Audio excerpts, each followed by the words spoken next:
He did not perform on demand. However, he did not completely refuse to give a sign.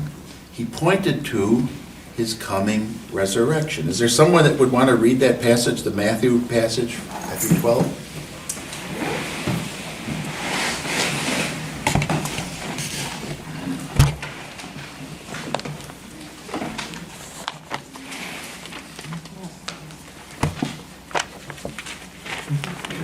Then some of the scribes and Pharisees answered him, saying, Teacher, we wish to see a sign from you. But he answered them, An evil and adulterous generation seeks for a sign, but no sign will be given to it except the sign of the prophet Jonah. For just as Jonah was 3 days and 3 nights in the belly of the great fish, so will the Son of Man be 3 days and 3 nights in the heart of the earth. Thank you. So, Jesus is getting all this attention, and so they ask him for a sign. Now, does that not sound just like people today? Yeah. Oh, well, if you believe this stuff, why doesn't God just prove it to me? Give me the proof. I want to see it. See some kind of miraculous thing. Now, the interesting part of this is that Jesus did, in fact, do signs. Many of them. He did miracles, and John calls them specifically, they're signs, meaning that they're pointing toward some kind of truth. But when they ask Jesus for the sign, he says, oh no, only evil people ask for signs.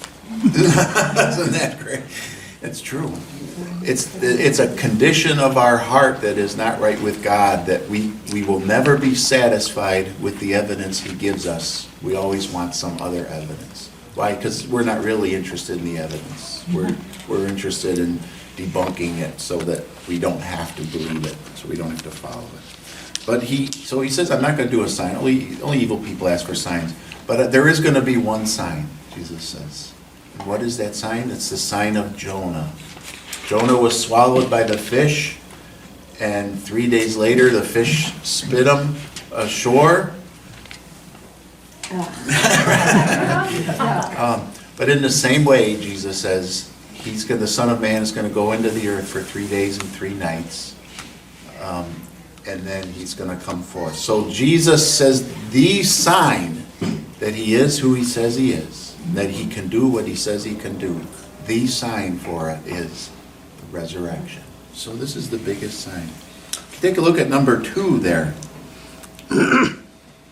Even if someone has doubts about the existence of God, try to make the point about Jesus' resurrection. Even an atheist has reason to take seriously everything that Jesus had to say if Jesus did what he said he would do and rose from the dead.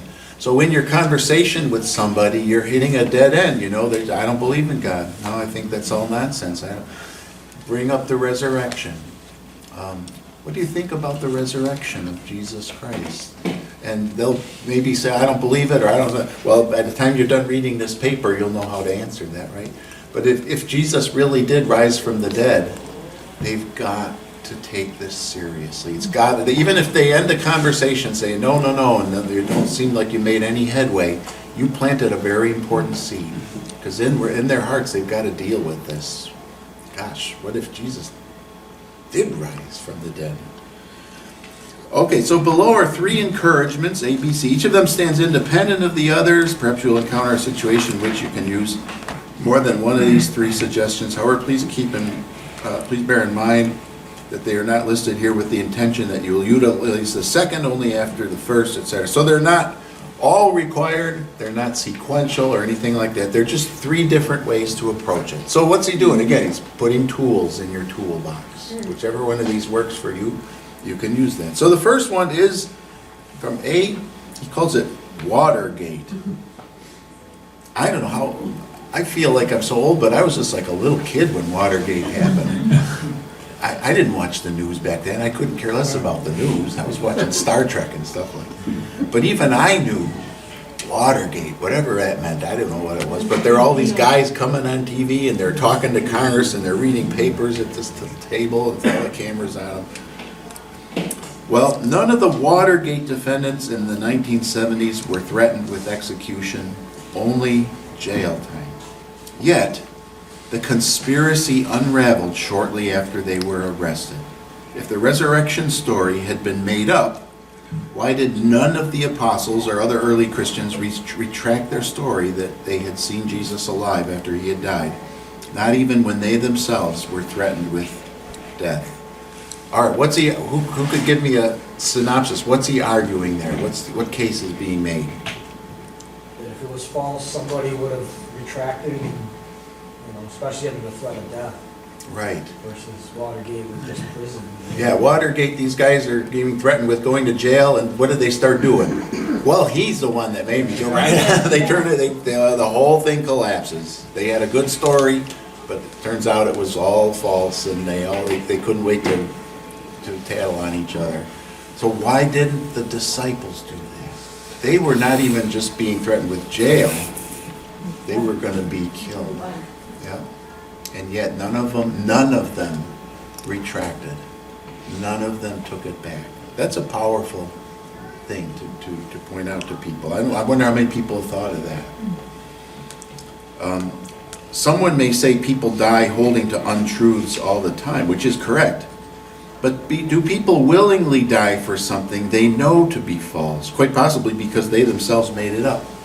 So people die believing the wrong things. That's, of course. But what if they know for a fact that it's false because they made it up? And they have nothing to gain at that point by holding on to it. That just doesn't seem plausible, does it? Anyone want to say anything more about that? The Watergate approach? Well, there's extra biblical accounts too of Jesus who was crucified and was seen later.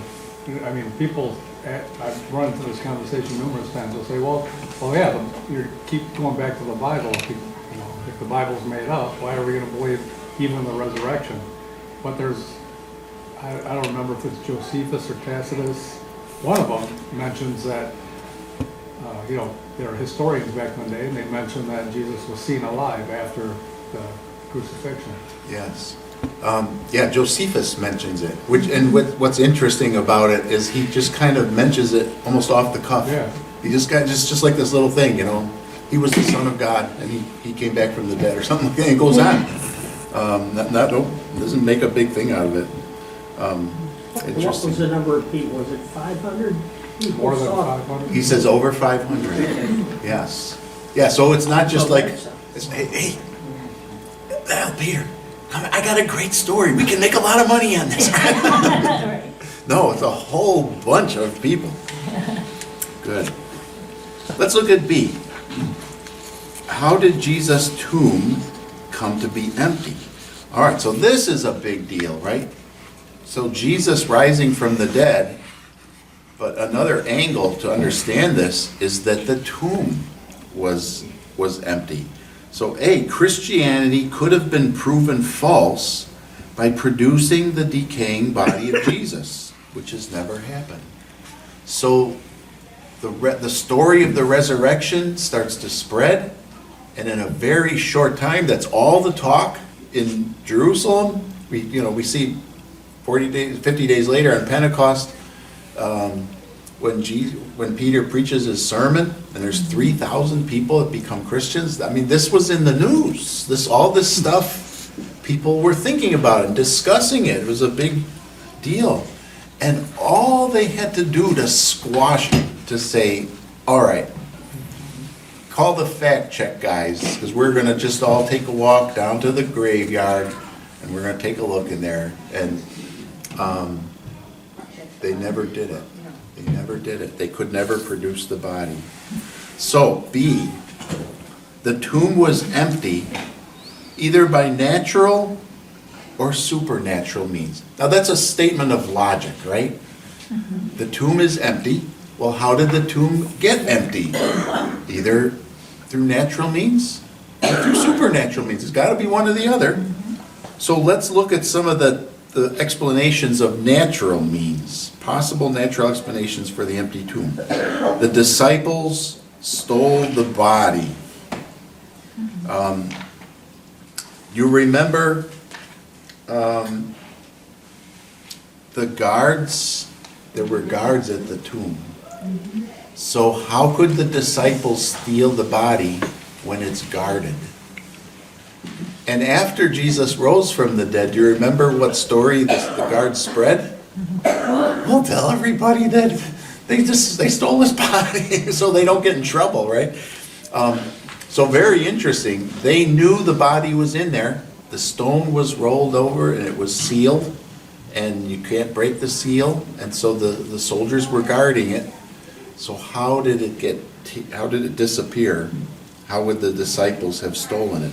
And he makes a note there. Look at B, small b, number 1, and the little but.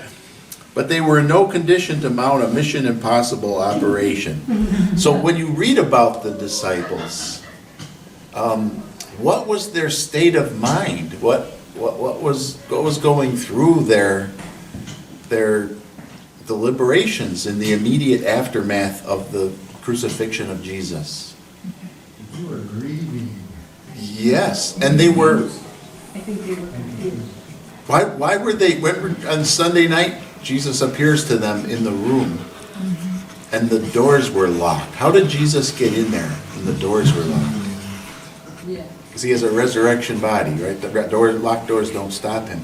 But why were the doors locked? Who remembers that? They were afraid. Afraid of the Jews, right?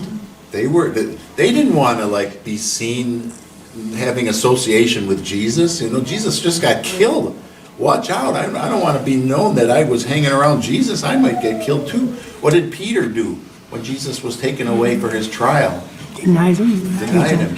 What did the disciples do when they were in the Garden of Gethsemane and the soldiers came to arrest him? They fled. They all ran away. How many of them came to watch him die on the cross? Just one. They were just not in the mindset to be able to do this. So you've got the soldiers and you've got disciples that are not in a mindset to be able to do this. It just is not very likely that they could have stolen his body. Look at 2. This is another natural explanation. Something what this could have happened naturally. It's the swoon theory. That Jesus was buried alive after being taken down from the cross, and that in the tomb he revived. He got himself out of the tomb. He convinced his followers that he was alive and well before he finally succumbed to his wounds, went somewhere, and died soon thereafter. All right, why is that not likely? There's no way the Romans would have let him go, not confirming he's dead. Yes. This is what they did.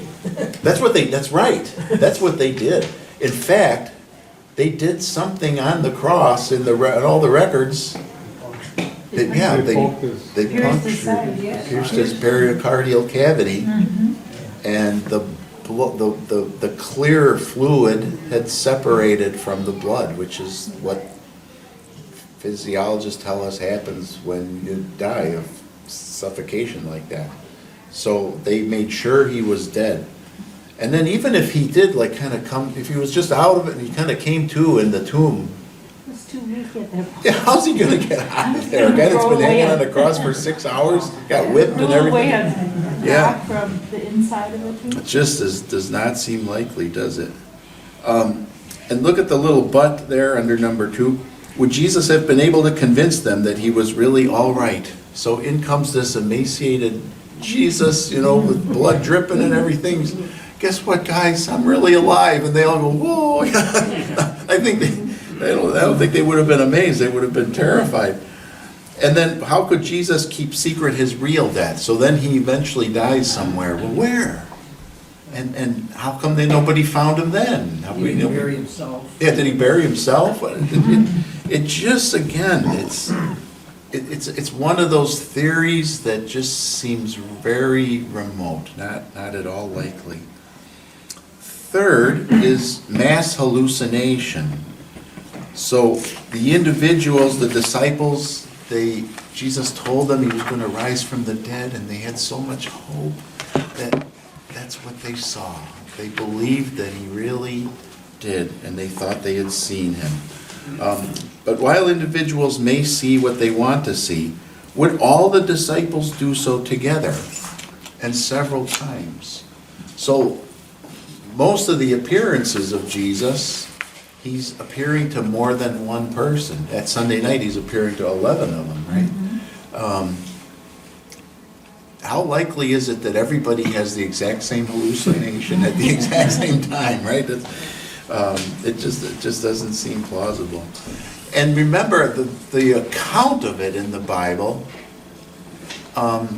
really gravitates away from it being hallucinatory. So, you know what, you could see, you know, if, let's say we were the, instead of Hope Lutheran Church, we are the Society of the Loch Ness Monster admirers. And we get together a tour group. And so how many of us are here? All 20 of us, we all fly to Scotland and we all go out on a boat because we want to see the Loch Ness Monster. And we all believe that he's really in there.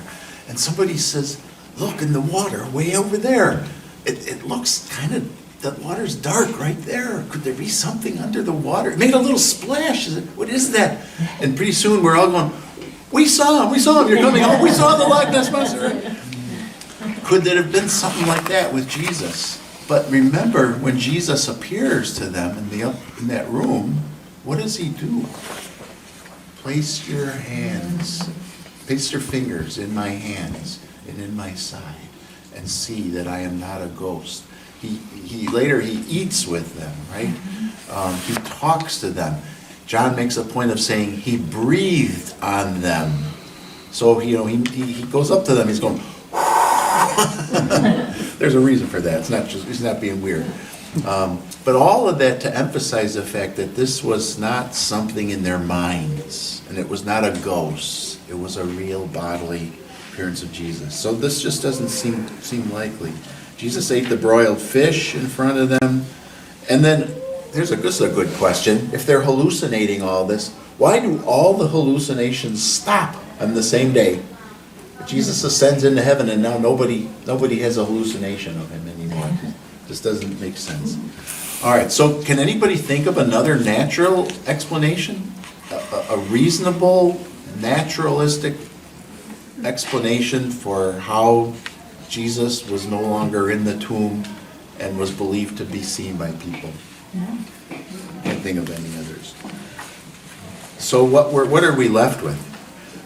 A supernatural explanation that God had to do something. You know, how much do we have to be shown and have evidence put in front of us before we will accept that this is a work of God, that God did it?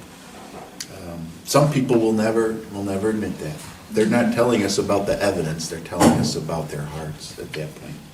Okay, and on the back page, he's got a list of things here, and these are, he describes these as facts that even critical scholars acknowledge as true. So you're having a spiritual conversation with somebody, and they say, well, you know, I'm happy that you're happy, and I'm glad that works for you, but I don't believe that. I don't think there really is a God. I think people just make it up because it makes them feel better going through life, and people are afraid to die, so they just have this idea about heaven. I don't think it's really true. And so you start to talk about the resurrection. What have you considered concerning this belief that Jesus rose from the dead?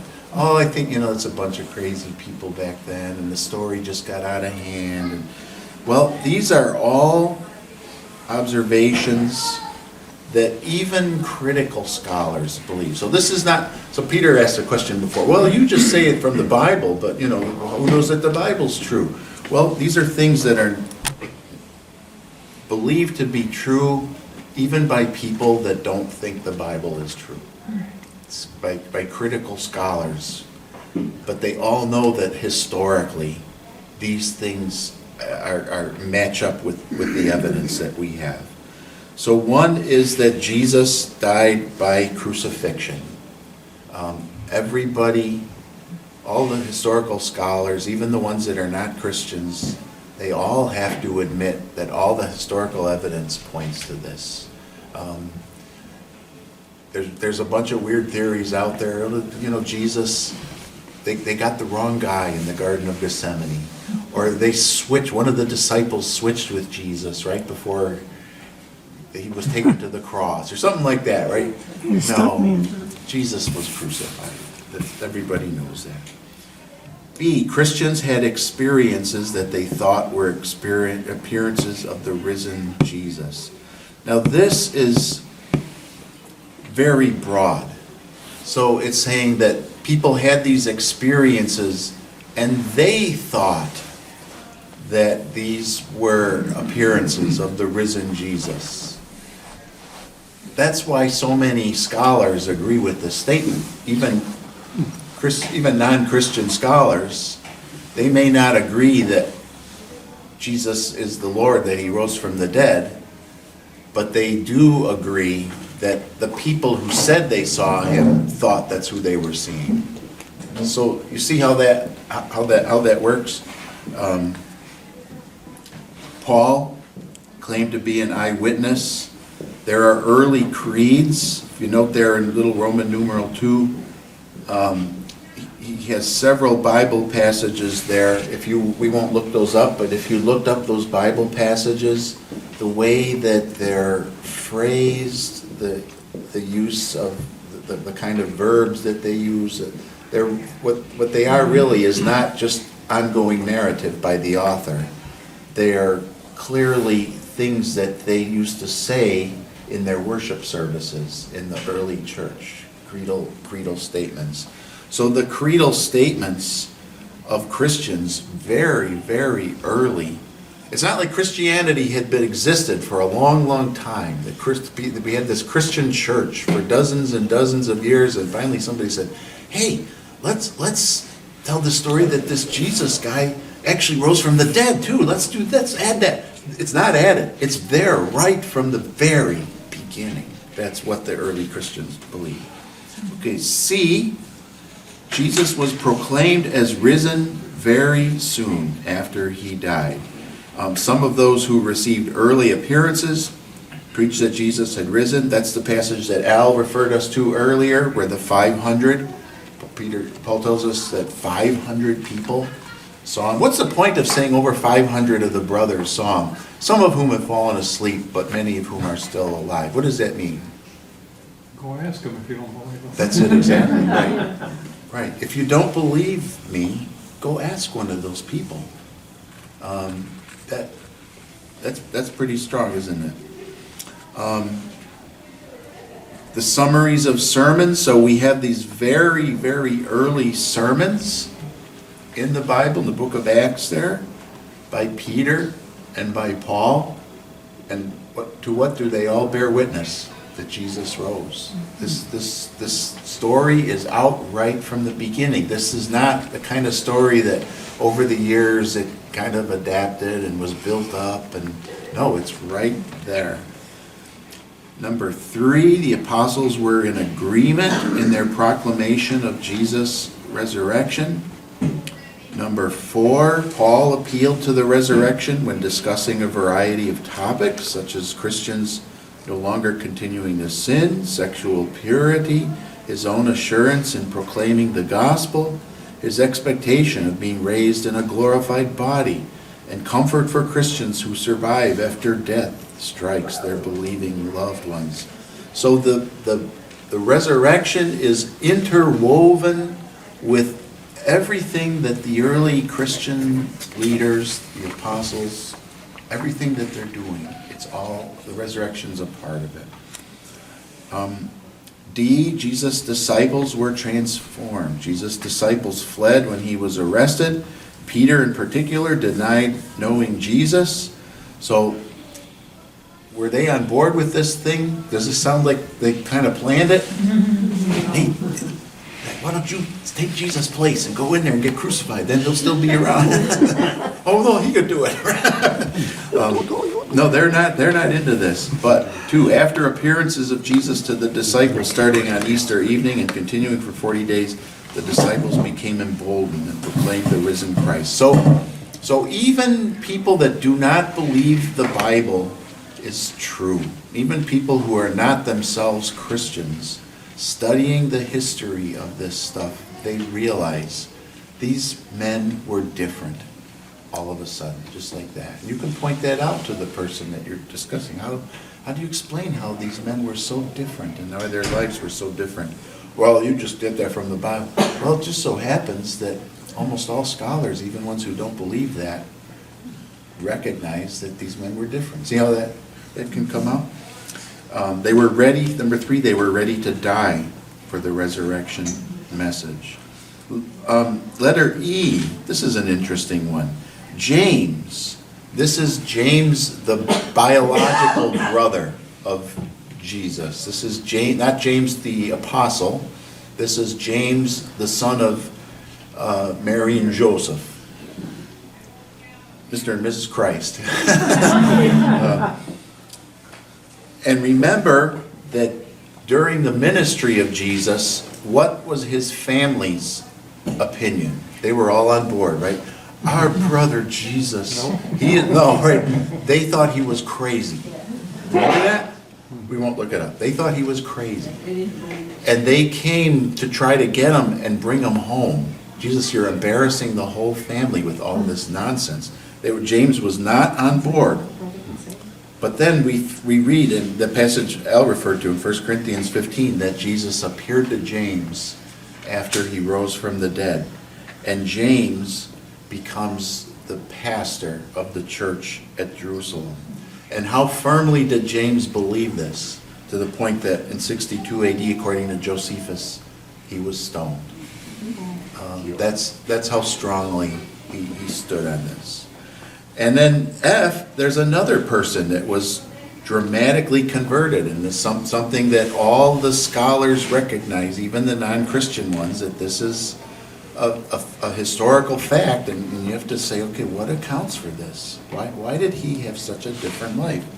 And that's Saul, who was a persecutor of the church. Remember, he was a Pharisee, and he was persecuting the church. He was the one standing there when the first martyr was stoned. Who was that? Stephen, right.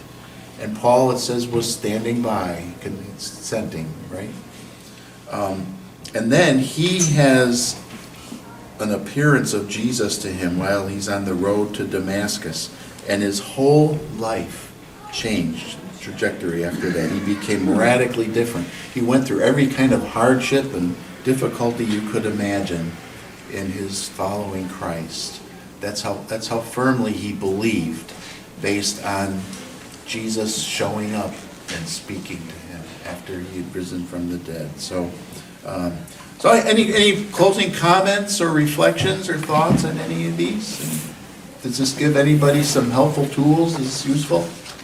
Just to ponder this a little bit? I think it's useful. Yeah.